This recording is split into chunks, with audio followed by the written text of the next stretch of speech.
Nobody wants to live a conveyor belt life. Do not live by default. Live by design. But what does that mean? What is life design? That is what we're going to be talking about on today's episode. Welcome to the What Could Go Right podcast. I'm Emily Orton. And I am Eric Orton. In 2014, we bootstrapped a year on a fixer-upper sailboat with our 5 kids. We lived on that sailboat for almost a year. And that just led to one adventure after the next and a really strong, resilient relationships with our family. So we are here to talk about personal growth, family connection, and now parenting adult kids. Thanks for joining us. So it feels like some people spend more time planning a wedding than planning a marriage, or more time planning a vacation than getting clear on your values, or maybe even more time planning your dream home than the dream life that you want to live. And so today we just want to talk about, we've had this question before, what is life design? We want to talk about what it is to live by design rather than by default. And maybe it will help if we start by talking about what we mean by default, or what we mean by the conveyor belt life. So how would you describe a conveyor belt life? Here's how I would describe it for me. The way I was raised in North America was you grow up, you go to public school, you go elementary, junior high school, high school. I went to public school, and after that you graduate. For us, that I went to college, and that was just sort of, most of the kids that I went to school with went to college. Not all of them, but most did. I took 2 years and went and did a church mission, and then came home. And then there was sort of a set of expectations, and I think for a lot of people that might mean, well, now in my family, the conveyor belt is I go to grad school, or now I get married, or I go get a job. But I think each family, each culture, each country, each religion, whatever cultural currents we find ourselves in, there's a conveyor belt. Yeah, for me, it was including you want to get into good school so you can get a good job, so you can buy a nice house, so you can have a place, get married, live with your kids, and then get a bigger house, and then get a bigger house. And however more successful you get, you're just going to keep upgrading your stuff. And that is the plan. And then, you work until you're 60 to 70 years old, and then you retire. And that's when if you're a guy, you do a lot of golfing. If you're a woman, I don't know what you do, but just kind of like these are the legends, cultural right? expectations. And then if you get really old, you play bingo. You go into a retirement center, and eventually you die, and that's the end of the conveyor belt. Yeah. So that's a long description of, I think, something that each of us is going to have our own different version of a conveyor belt life. But that's one example. I like that you say that. The conveyor belt is essentially when someone else is deciding what success looks like and what the meaning of life is and what you should be doing next and next and next and next in your life. So what are then some of the dangers of living by other people's expectations, or living by what we're calling today the conveyor belt by default? I think there's a bunch. One is that it's just a drag. It can be. I mean, there's a lot of satisfaction in doing these things that we just talked about. I think there's a lot of satisfaction in getting an education, and I think in marriage there can be, in having a family and owning a home. All these things, they're not bad. I don't want to say they're bad, but I'm just saying that if they're not what I want for myself, and I'm just doing it out of a sense of obligation or duty to other people's expectations for me, it's going to be a drag. And so I think, and if I'm living my life for somebody else's hopes, dreams, expectations, then my satisfaction plummets. And I think when that happens, the worst case scenario is people act badly. We numb ourselves because we're like, man, I'm doing all the right things, but my life is miserable. That's when I think we fall into the traps of, alcohol abuse, drug abuse, all kinds of escapist behavior. It can be sexual addictions. It can be, it can just be, treating people poorly in relationships, stonewalling, silent treatment, in the workplace, it can look like quiet quitting or, and this is something that, not to go dark, but this is what I think leads to breaking up families. It can be infidelity, it can be divorce, or both. And I think ultimately when somebody is really, really dissatisfied with their life, it ends in suicide. That's like the worst. And so, but when people are living really vibrant, beautiful, engaging lives, something that they really believe in and are striving for, those problems fall away. But when we're not, all those ways of numbing and escaping come into play because we can't stand it. That's not when we're designed as human beings to not be comfortable with that. I like what you said about those things can be good things if we know we're choosing them and we have our reasons for choosing them. Because I think a lot of times we go along on the quote unquote wisdom of others so far. And I think this is why it's usually called the midlife crisis, because you're like, I followed the plan, I did the school, I did the college, I got the job, I got the family, I got the house. And around that time, you're around the middle of your life, you're maybe in your 40s, late 30s, and you're looking around and you realize just the having of these things does not bring happiness. You're like, how come nobody ever taught me like quality communication skills in a relationship?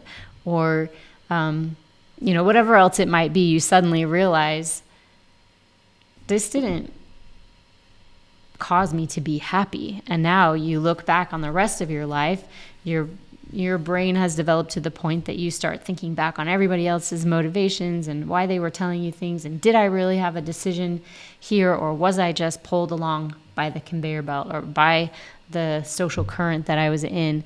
And you start getting dissatisfied. You start to recognize your own mortality and say, wait a second, I don't have to go on like this anymore. And people are like, what just happened? And it's like, well, this person just realized that they get to make their own choices. They're going to do it. They just woke up.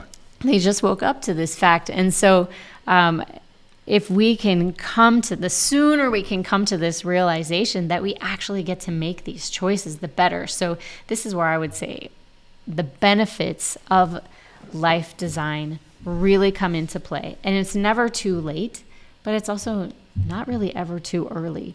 So wherever you are, if you haven't thought about this before, if you don't already know what your values are, what you think the meaning of life is, or what will be satisfying, this is the perfect day. This is the perfect day to get started. So what do you say, Eric, are some of the what is life design? What does that look like? And what are some of the benefits? I would say that life design for us, because this is something that we teach. And I think this question came because there's somebody that we're taking sailing, and we said we're not going to be doing any life design as part of this trip. And they said, I was trying to tell my husband about this trip and how it doesn't include life design. He's like, what is life design? So it's a very fair and real question. And it really is living by design rather than default. And your question is, what are the benefits of it? Yeah, what is it and what are the benefits? And you take that in whatever order. I would say what it is figuring out what you want your life to look like, independent of other people's expectations. And I'll cut to the bone here. Independent of your spouse, if you're married, independent of your kids, independent of your parents, independent of your neighbors, your community, all the people that are around us in our lives, independent of everybody else. What do we want our life to look like? And it can be really hard to get there. And we actually spend a lot of time with people helping them get the courage to sort of shed those layers of expectation and really dig deep down to what their heart really says.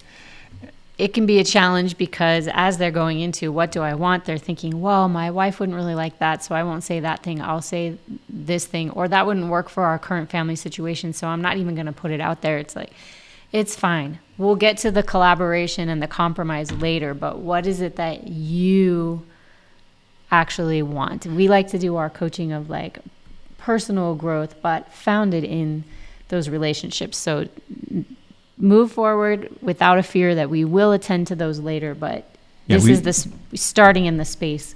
What is it? If nobody else's opinion mattered, what is it that you really feel in your heart you want? So it's one, getting through to those foundational aspirations that we have for ourselves.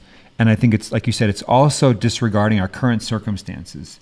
Because if we want our life to look like our ideal version, it's going to have a lot of different elements than what it currently has.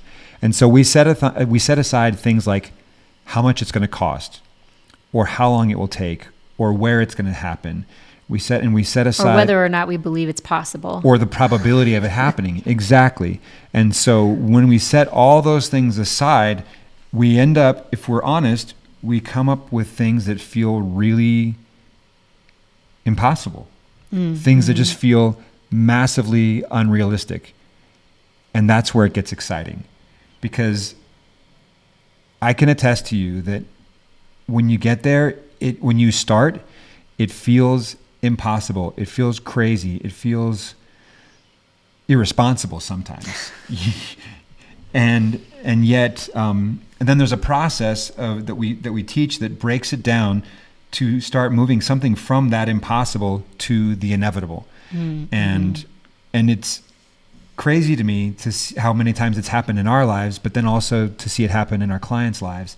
But you're asking is, what are the benefits of it? Sure. I think you did a good job explaining what it is. It's first figuring out what you want, and then there are multiple steps and sub-menus for how we overcome fear and pitfalls and set up habits and ways of thinking and managing fear as it creeps in every different format, and like getting into the current on purpose that will take you where you want to go.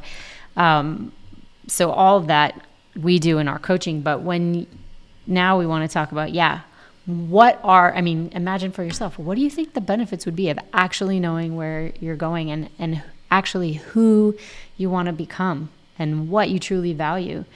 What are some of the benefits there? Here have been the benefits in my life, and then I can share a couple of people that we've worked with. One is, it's made me happier. It's made me just, I enjoy my life more. I feel like I enjoy being in my life more with you, with our kids, with the work that I do. And so it's just made me happier as a person. It's also made me exponentially more confident. Confident in the sense of I have skills, I have credibility, and I also have calm, because I feel like my ability to deal with uncertainty, as you pursue seemingly impossible things, you delve into a lot of uncertainty. And as you overcome obstacle after obstacle after obstacle, your confidence soars. That's been my experience. And then I would also say that it's made me healthier, because it's so stressful. Like when I was working in jobs that I hated, or just living in a rhythm of life that was not what I wanted, stress was ever present. Chronic. It was chronic. I didn't sleep well. My body felt heavy and unhealthy. And now I feel I have energy. I feel buoyant in my body, and I'm able to do things that I wasn't able to do 10, 15, 20 years ago. Yeah, and I don't want to go too far into this, but having been with you through all of this, I saw you gain 30, 40 pounds. I saw you, your immune system break down, and you had welts and hives all over your body every day. I saw you come home early in fear and sweat with heart palpitations and think am I dying? Sometimes things were pretty extreme. And you also had this massive chronic pain in your back. Yeah. And as we started moving away from some of those other things, your immune system just popped right back into place. Your weight dropped off, your back pain went away. When we started living in a rhythm and in a way that was of more of our choosing. And I guess I also want to say here, okay, I'll finish the thought. The more of our choosing, and it made you so much happier in your own life. That was the first benefit. It made you show up as a different kind of partner in our marriage, and with more encouragement for me to also find those things for myself, and also more present and engaged as a dad. Always a good dad. Thank you. But just saying, like, a happier dad, right? Yeah, like, yeah, for as sure. a parent, you give. And when you're full, you're so happy to give, right? So that is true. That was super helpful in our whole family. And I would say for me, living by design, it takes away all of the structure of being able to blame other people. And it helps me come to solutions really quick, because I'm like, well, I can't blame them. I'm making these decisions, or what do I want to do in this situation? And it helps me just come right back to the source of power, which is going to be the decisions I'm going to make. Yes, I might consult with other people as I make those decisions. I'm a faith woman. I always will try to consult with God, but I know that the decision and the action rests with me. And whereas before I used to spend a lot of energy either blaming other people or worrying about what might happen, and I don't spend energy on that so much anymore. I do want to say that obviously we don't always have control over the circumstances. I love that you said it helped you face uncertainty better. But because, yes, we want to say, here's my aim, here's who I want to be, here's the kind of life I want to live, here's what matters to me most. And now that it's clear and I know what it is, as those obstacles come up and those circumstances change, right, you can't control the circumstances, which is why we teach what we call navigating, the navigator framework, because you always get to choose how you're going to respond to those situations when they're not in your control or in your influence. You're like, well, I'm choosing this.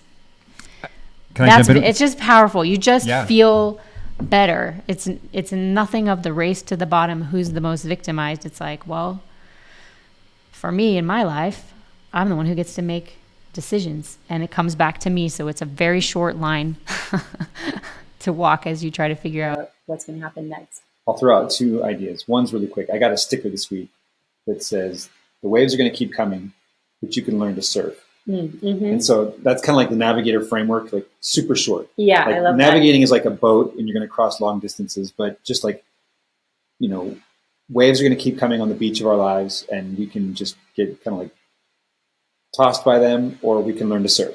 Mm-hmm. And I'd much rather learn how to surf. And I feel like that's actually what life design is, like saying, this is what's happening. What am I going to do with it? Yeah, exactly. So there's that. And I would say one other benefit that I had never really expected of the benefit of life design is more wealth. I had not thought that going off and sailing for a year as a family was going to teach me how to make more money, but it did. Now we didn't have a lot of money when we went on that trip, but when we came home, I had a new kind of confidence and an openness to the world that let me go into different lines of work, different kinds of work that I never would have considered before, and was able to 5x my income, which was crazy to me. And for us, we consider, money to be the poorest form of wealth, right? It increased our health, improved our relationships, and gave us something even more valuable than money. Right. Time. All of it. Yeah, all of the things. Everything you're saying is true. And but just because I know that so often the stumbling block is money, like, oh, I don't want to go do this or that or the other because I'm afraid that it's going to ruin us financially, or it's just an irresponsible financial decision. I never expected that engaging in this process of living deliberately in life design was actually going to teach me how to add more value, and therefore earn larger sums of money. And it's like magic to me. And so we want this magic for you. Please, please, please write down this, answering this question, like, what kind of life do you really want to live? What do you really value? What matters most to you? What is in first place? What if you get to the end of your life and you haven't become or done or contributed or built or whatever it is, what things, like, what is that going to be that would make you so sad if you hadn't at least tried for those things? Because even the trying is so empowering. Anyway, we hope that you really will take a moment to write it down, because it's 4 times more likely that you're actually going to do it if you just take a second to write it down. That's a real stat. And no, it is. I have, and anyway, but it does feel like magic. It's crazy. We've been doing this for over 10 years now, and we're just like, well, I wrote it down and now it's happening. It's true. It is wild. Anyway, what we always like to ask is, what could go right? So take that question with you. What could go right? Think about what kind of life you want to live, and then work backwards from there. And stay tuned. Stay tuned for more. We'll be here for you. Hey there, it's Eric. If you haven't already, you should really go sign up for one of our free discovery calls. Have you ever asked the question, what if, or wouldn't it be cool if? If you're like me and a lot of people, you answer that question, but kind of in a limited way. You don't really let yourself go there. And so what I'd love to do is get on a call with you and help you get past some of your limiting thoughts, limiting beliefs, and answer that question as boldly and beautifully as your imagination will allow. They're fun, they're free, they're painless. All you got to do is go to theawesomefactory.nyc/discovery, pick a time slot that works with you, and we'll spend a few minutes and help you go to an amazing place and help you discover what's possible in your life.